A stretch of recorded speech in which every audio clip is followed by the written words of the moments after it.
শুধুমাত্র কেবলমাত্র দুইটা সময় আল্লাহ তাআলা তওবা কবুল করেন। এক হচ্ছে বাদাল গারগারা, বাদাল গারগারা, মালাকুল মাউত যখন এসে রূহ ধরে টান দেয় তখন গলায় গরগর গরগর শব্দ হয়। মালাকুল মাউতকে দেখে ফেললে আর তওবার কোনো সুযোগ নেই। সাইয়েদনা মুসা আলাইহিস সালাম তার চাচাতো ভাই কারণকে বলেছিল সম্পদের যাকাত দাও, এ সম্পদ আল্লাহ দিয়েছে। কারণ বলে আল্লাহ দেয় না, ইন্নামা উতীতুহু আলা ইলমিন ইনদি, আমি আমার ইন্টেলেক্ট, আমার সৃজনশীলতা, আমার বুদ্ধিমত্তা খাটিয়ে সম্পদ উপার্জন করেছি, আমি যাকাত দিব না।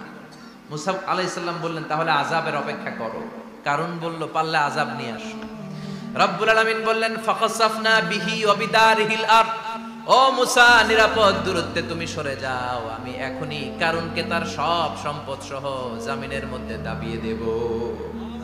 কারণ তার সম্পদ সহ জামিনে দেবে যেতে লাগলো। আমি জায়গাটা নিজে দেখে এসেছি। মিশরের রাজধানী কায়রো থেকে 120 কিলো দূরে ফাইউম নামে একটা জেলা আছে, ওই জেলায় বাহাইরা কারুন, কারণের সব সম্পত্তি আল্লাহ জামিনে দাবিয়ে দিয়েছে। হাঁটু পর্যন্ত দেবে যায়, সে ভেবেছে আমি বেঁচে যাব। কোমর পর্যন্ত দেবে গিয়েছে, বেঁচে যাব। গলা পর্যন্ত যখন দেবে গিয়েছে আর বাঁচার সুযোগ নাই। কারণ কয় মুসা সব সম্পত্তি তোরে আর তোর আল্লাহরে দিয়ে দিলাম, আমারে বাঁচা, আমারে বাঁচা, আমি তওবা করলাম। তখন কি তওবার সময় আছে? কথা কন। বাদাল গারগারা, মালাকুল মাউত যখন দেখে ফেলবেন তখন তওবার সুযোগ আছে। ফেরাউনেরও একই দশা। লোহিত সাগরের পানি খেতে খেতে ফেরাউনের পেটটা যখন এত বড় হয়ে যায়, ফেরাউন হাত তুলে বলে আনা মিনাল মুসলিমিন, আমি মুসলমান। আমি, এটা কোরআনের আয়াত কিন্তু, আনা মিনাল মুসলিমিন, বনি ইসরাইলরা যে আল্লাহর উপর ঈমান এনেছে, আমিও ফেরাউন সেই আল্লাহর গোলাম।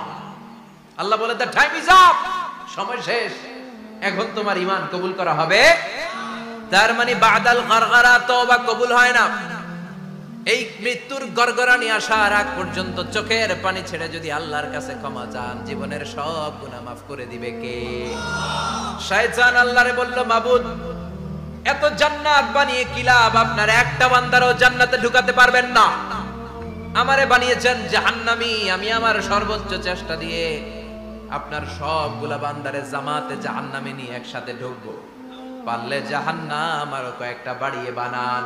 আল্লাহ বললেন কেন কেন? শয়তান বলে লা আকুদান্না লাহুম সিরাতাকাল মুস্তাকিম, আপনার বান্দা জামাতে নামাজ পড়তে যেতে চাইবে, ওখান থেকে ধোকার ওয়াসওয়াসা দিয়ে আমি গানের কনসার্টে নিয়ে যাব। তাফসীর মাহফিলে কোরআন শুনতে যেতে চাইবে, ধোকা দিয়ে আমি মদের আড্ডাখানায় নিয়ে যাব। ওয়ালা তাজিদু আকসারাহুম শাকিরিন, একটারেও জান্নাতে ঢুকাতে পারবেন না। চ্যালেঞ্জ দিলাম। আল্লাহ বলল শয়তান তুই আমারে চ্যালেঞ্জ দেস, আমি তো সব রাজার বড় রাজা, মহারাজা, আমার সাথে তো কেউ চ্যালেঞ্জ দিয়ে টিকতে পারে না। চিল্লা এখন ঠিক কিনা? শয়তান তুই চ্যালেঞ্জ দিলি, আমিও তোর চ্যালেঞ্জ নিলাম। ওয়া ইজ্জতি ওয়া জালালি ওয়া ইরতিফাই মাকানি, আমার ইজ্জতের কসম, আমার জালালিয়াতের কসম, আমার মহানত্বের কসম, আমার ক্ষমতা আর দাপটের কসম, আজীবন আমার বান্দা গুনাহ করবে, পাপ করবে, অন্যায় করবে, কোন এক তাফসীর মাহফিলে এসে চোখের পানি ছেড়ে যখন ক্ষমা চাইবে, আমি জীবনের সব গুনাহ মাফ করে দেব। আমি আমার বান্দার জীবনের সব গুনাহ মাফ করে দিয়ে জান্নাতে ঢুকায় দেব। তখন তুই কি করবি? লা আগফিরান্না লাহুম মা দামু ইস্তাগফিরুনি, যতক্ষণ আমার বান্দা আমার কাছে ক্ষমা চাইবে, আমি আমার বান্দার জীবনের সব গুনাহ মাফ করে দেব। সুবহানাল্লাহ পড়ে। এজন্য রাব্বুল আলামিন বলেন ইয়া আইয়ুহাল্লাযীনা আমানু তুবু ইলাল্লাহি তাওবাতান নাসুহা, তওবার মতো তওবা করো।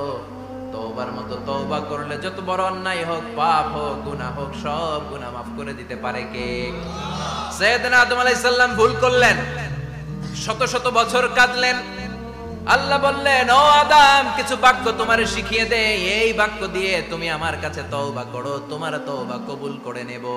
সাইয়েদনা আদম বললেন রব্বানা, পড়েন রব্বানা যালামনা আনফুসানা ওয়া ইল্লাম তাগফির লানা ওয়া তারহামনা লানাকুনান্না মিনাল খাসিরিন। ও আল্লাহ আমি জুলুম করেছি নফসের উপর, ভুল করেছি, অন্যায় করেছি, অপরাধ করেছি, আপনি যদি ক্ষমা না করেন আমি শেষ হয়ে যাব। লানাকুনান্না মিনাল খাসিরিন, আমি ক্ষতিগ্রস্তদের মধ্যে শামিল হয়ে যাব। ঠিক কি না? এই আয়াত দিয়ে, এই দোয়া দিয়ে যখন সাইয়েদনা আদম তওবা করলেন, মুহূর্তেই তওবা কবুল করে নিয়েছে কে? আমরাও যদি পাপ করি, অন্যায় করি, আমাদেরও পাপগুলো মোচন করার একজন আছে না নাই? তিনি গাফিরিয যাম কাবিলিত তাওব। ওনার কাজই হচ্ছে গুনাহ মাফ করা। শয়তানের কাজ ওয়াসওয়াসা দেওয়া, আমাদের কাজ পাপ করা, ওনার কাজ মাফ করা। আল্লাহ ডেকে বলে, গোলাম তোরা যদি পাপ না করতি আর বারবার মাফ না চাইতি, তাহলে তোদেরকে ধ্বংস করে দিয়ে জমিনের বুকে এমন একটা জাতি আমি বানাতাম যারা পাপ করতো আর মাফ চাইতো, আর আমি মাফ করতাম। সুবহানাল্লাহ পড়েন। মাফ করতে আল্লাহর বড্ড ভাল লাগে, চোখের পানি দেখতে আল্লাহর বড্ড ভাল লাগে, কায়মন বাক্যে কেউ দোয়া করছে এই দৃশ্য দেখতে আল্লাহর ভালো লাগে, চিল্লায় বলেন সুবহানাল্লাহ। এজন্য পাপ আমাদের যত বড় হোক, আমাদের জন্য মাফ আছে না নাই? দুইটা সময়ে তাওবা কবুল হয় না। এক নাম্বার হলো বাদাল গারগারা, মালাকুল মাউতকে দেখে ফেলেছেন, রূহ ধরে টান দিবে, তখন তাওবা করলে কবুল হবে। আরেকটা হচ্ছে বাদা তুলুইশ শামসি মিন মাগরিবিহা, কিয়ামতের আগ দিয়ে সূর্য আর পূর্ব দিক থেকে উদিত হবে না, এটা পশ্চিম দিক থেকে উদিত হবে, তখন তওবা করলে কবুল হবে। তখন তওবার দরজাকে বন্ধ করে দিয়েছে কে? এজন্য আমরা যে কোনো পাপই করি না কেন, পাপ হয়েই যেতে পারে, আশা হারানোর কারণ নাই। Never lose hope, never give up. মুমিন কখনো আশা হারায় না, মুমিন কখনো নিরাশ হয় না। মুমিনের আশা ভরসা একটা সত্তার উপরে, চিৎকার করে বলতে হবে তিনি কে? এজন্য পাপ হওয়ার সাথে সাথে আমরা তওবা করব কার কাছে? বিশ্বনবী বললেন কিছু কিছু কাজ আছে এগুলো হয়ে যাওয়ার পরে দেরি করা যায় না। এক নম্বরে নামাজের ওয়াক্ত হলে দেরি করা যায় না, ঠিক কিনা? সালাতে কায়েম করো, সালাতে কায়েম করো, হবে সম্মানী তুমি, হবে জান্নাতি তুমি, হবে সম্মানী তুমি, হবে জান্নাতি তুমি, দিবে কাল হাসরে শীতল ছায়া আরশে আজিম, রব্বিয়াল আলা রব্বিয়াল আযীম, রব্বিয়াল আলা রব্বিয়াল আযীম। সুবহানাল্লাহ পড়ো। নামাজের সময় হওয়া মাত্র দেরি নাই। তাজহিজুল মাইয়িত, মারা গেলে লাশ রেখে দেয়া যায় না, তাড়াতাড়ি দাফন করে দাও। নামাজের সময় হলে নামাজ পড়ো, দেরি করো না। মানুষ মারা গেলে দাফন করতে দেরি করো না। বান্দা যদি পাপ করে ফেলে তওবা করতে দেরি করো। এজন্য পাপ করার সাথে সাথে তওবা করার দরকার আছে না নাই? এখন তওবা যে করব কোন সিস্টেমে করব? কোন সিস্টেমে? ভুল হওয়া মাত্রই আপনি অনুতপ্ত হয়ে চোখের পানি ছেড়ে আল্লাহর কাছে মাফ চান, আল্লাহর কাছে ক্ষমা চান, এটার নামই তওবা। আমাদের দেশে হুজুরাই না তওবা পড়ায়, আছে না নাই? আনন্দপুরে এগুলা নাই, আছে না? কয় ইমাম সাহেবরে নিয়ে আয়, খতিব সাহেবরে নিয়ে আয়, হাফেজ সাহেব হুজুরের নিয়ে আয়, তওবা পড়া।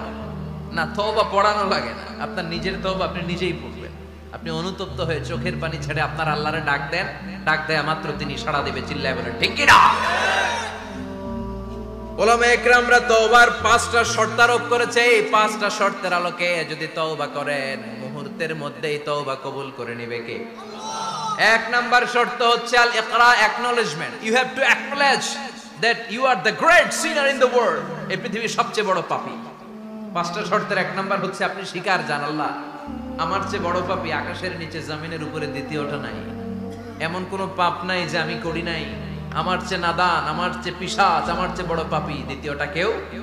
অ্যাকনলেজ ইউর সিন, আপনি আপনার পাপগুলো স্বীকার করেন। Number 1. Number 2, an-nadam, repentance. You have to be repentant for what you have committed from sins. যে পাপ করেছেন এই পাপের জন্য আপনি লজ্জিত হন।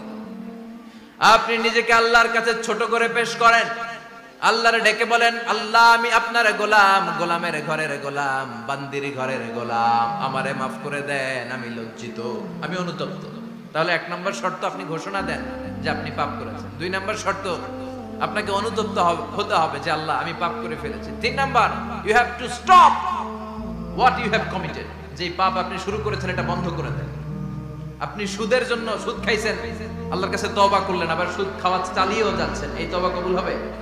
সুদ খাওয়া আগে বন্ধ করেন। আপনি ঘুষ খেয়েছেন, এই ঘুষ খাওয়ার কারণে আপনি আল্লাহর কাছে তওবা করলেন কিন্তু ঘুষ খেয়েই যাচ্ছেন, এই তওবা কবুল হবে? 3 নাম্বার হচ্ছে you have to stop what you have committed, আপনি যেই পাপ করেছেন এটাকে বন্ধ করেন। 4 নাম্বার শর্ত, you have to hate what you have committed, আপনি যেই পাপটা করেছেন এটাকে মন থেকে ঘৃণা করেন, ওইটারে মন থেকে ঘৃণা করতে হবে। 5 নাম্বার শর্ত হচ্ছে you have to determine that you never repeat this sin again, আল্লাহর কাছে ওয়াদা দেন, কমিটমেন্ট দেন যে আল্লাহ পারতপক্ষে আমার জীবনে আর এই কাজটা করব এই পাঁচটা শর্তের আলোকে তওবা করলে কবুল করবে কে?